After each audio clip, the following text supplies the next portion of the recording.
Hey, it's your girl Michelle, and I want to talk to you about some really rich, yes, rich things about natural skincare, crafting. I really want to take it back though. Today, I want to share with you my beginning stages of building my natural lifestyle empire, and I want to really engage you into your starting points. Wherever you start, it doesn't matter, but you got to start, right? And where you start is so important for where you're going. I remember in 2010, I became fascinated with perfumery and fragrances and things of that nature. And mind you, I had always loved perfumes since I was a little girl, had baby love soft, telling my age, but it grew.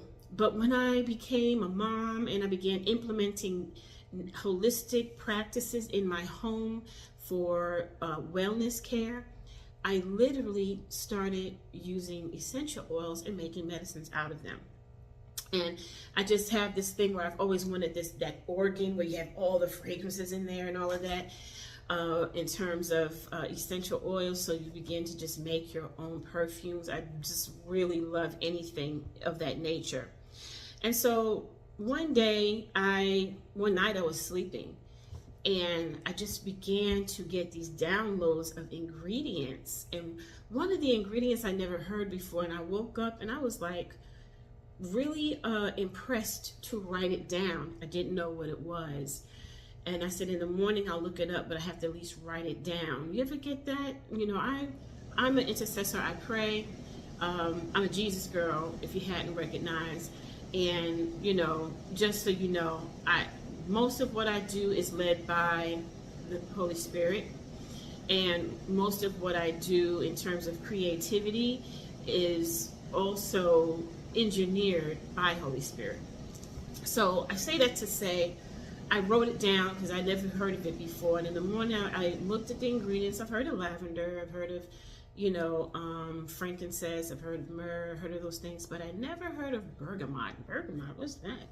So I look it up, I ordered it, and then I said, okay, now what do I do with this now? So once I ordered it online, I got it, I put the ingredients together, and I literally was like, this stinks. Ugh. But I didn't know, you gotta wait. So I did some more research and I learned you gotta leave it in a cool, dark place for like at least 2 weeks. 2 weeks would taking too long. I was so excited to get into this to see what it was gonna smell like. Well, 2 weeks came, I smelt it, it was great, all right? And that was the beginning of my natural skincare line called Tears' Body Scents, which started in 2011. I really was just giving out, presents and gifts to different people, family, friend kind of thing. I was already implementing these different essential oils into the care of my household. But, now I was like, wow, and then I got involved with packaging because my major in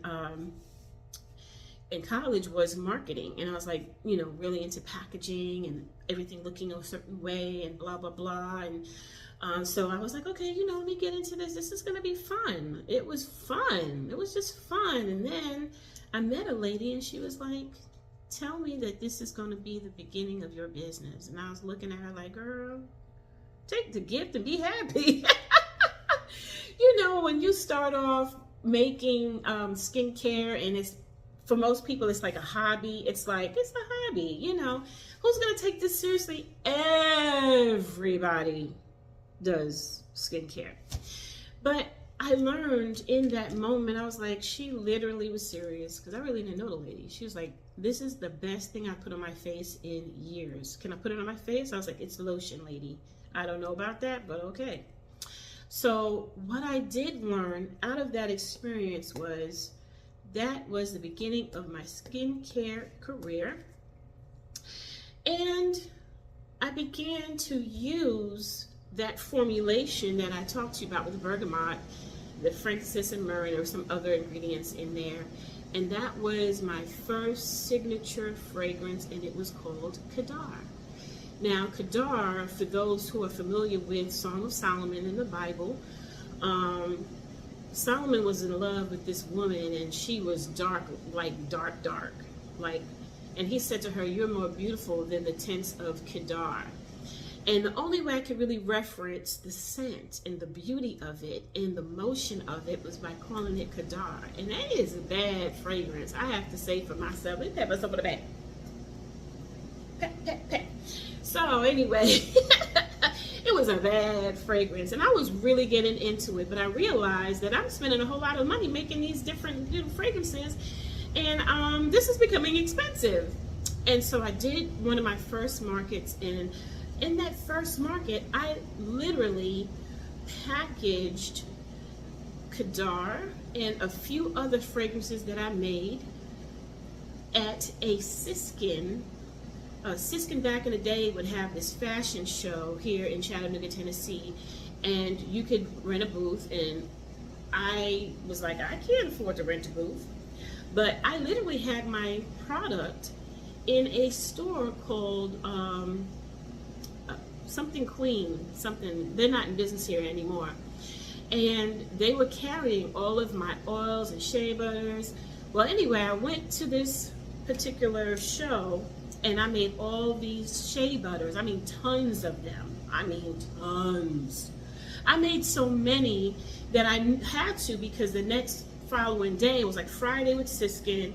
The next day, I hired someone to mind the booth at Siskin because I had to go to Nashville, because they had a slot open for me at the Bat Building in Nashville for me to sell my product there. And I was like, yo, this is dope. I feel like I'm a baller. And so I literally went ahead and made all these shea butters, and it was sold out in no time. And I was in tears because I knew I had to go to Nashville the next day. How many people want a problem like that? How many people want a problem like that? Yes. But the reality is I am a solopreneur, and I literally have to go home now and make more batches of shea butter and be in Nashville by 9 o'clock in the morning. Girl, please. I told the young lady, I said, I'm going to drop off some shea butter to you, because people from the night before were like, I'm coming back the next day because I need to get some more of that shea butter. And girl, let me tell you, sold out again. How many people want that problem? What? Pat myself on the back, pat myself on the back. And I was like, this is amazing. Well, that was the beginning of Cheers' Body Scents, and it was also the beginning of what I knew would be to be my empire. I was like, I'm going to make it, I'm going to do it, I'm going to be it. So excited. So what I want to ask you today, because I'm going to get in your business. If you are an herbalist, if you are a skincare designer, if you are whatever it is, what is your strongest base point? Is it lotion? Is it shea butter? Or what is it? But whatever it is, that's your starting point.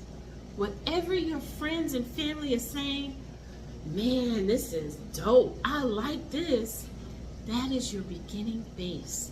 That's where you start. And I'm going to leave this tip with you, because I have to leave a tip.